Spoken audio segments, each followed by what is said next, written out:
Shares are recharging over the past week, up nearly 30%, but still down 32% since President Trump took office. Our next guest sees a silver lining for the company, reiterating his buy rating on the stock today with a price target of $404 per share, currently trading at about $288 is where we closed. Let's bring in Canaccord Genuity Managing Director George Gianarikas. George, it's good to have you on the show.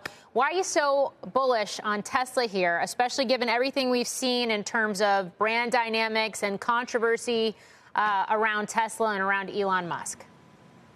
So first, to focus on the very short term around deliveries, we think the market is probably inappropriately dissecting the current numbers. I mean, the company very specifically said on their fourth quarter earnings call that there will be supply issues in the first quarter based on the fact that they're changing lines to introduce the new Model Y. In addition to that, then people are probably waiting for the new Model Y. So if there has been any brand impact to Tesla, this quarter is the wrong one to figure that out. We're going to have to see Q2, Q3, Q4, whether or not there's a long-lasting brand impact. And second, over the near to medium to long term, there's a robotaxi launch in June. There are new models to be introduced throughout the year. There's ramping Optimus volume. So we feel like the market has probably inappropriately dissected the current issues and is forgetting the near to medium to long-term catalysts that we have going for the stock. I'm glad you brought up Optimus. This is the humanoid robot that tends to get overlooked in the Tesla story on a quarter-to-quarter basis,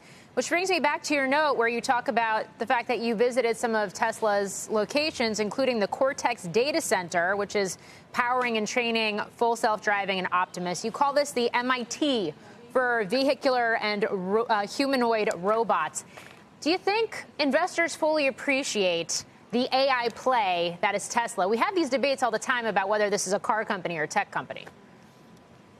It's really, over the long term, an AI company, but because right now we're focused on vehicle sales, right? And I'm pretty sure that's why the stock had a significant drawdown in the first quarter. But if you can look forward 1, 2, 3, 5 years, AI for now will get monetized in two ways. First of all, AI gets monetized because they have full self-driving, supervised, and in the future unsupervised, which means eyes off, hands off. And beyond that, there are the humanoid robots. That Cortex data center is training vehicles, and in the future, it'll be training Optimus robots. So I'm pretty sure that there are several employees in the Tesla factory who are wearing sensors to help train future robots. So it's a big long-term driver, but we just don't know how to model it yet, to be frank. Lots of analysts have put out numbers on.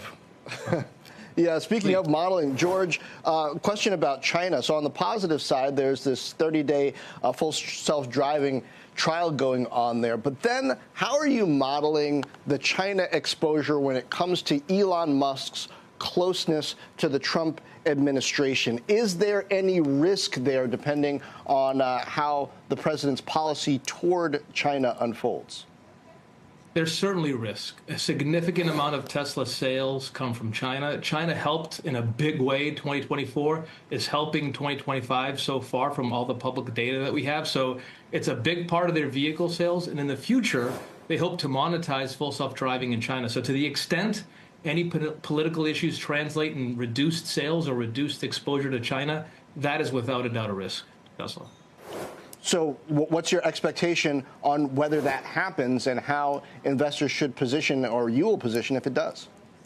Look, if something bad happens, obviously we'll have to take that into consideration. But so far, I mean, there's significant momentum in China, both for Tesla and for the broader EV ecosystem. And despite some fits and starts, we expect full self-driving to get deployed in China in the near to medium term, even though there have been some issues recently there.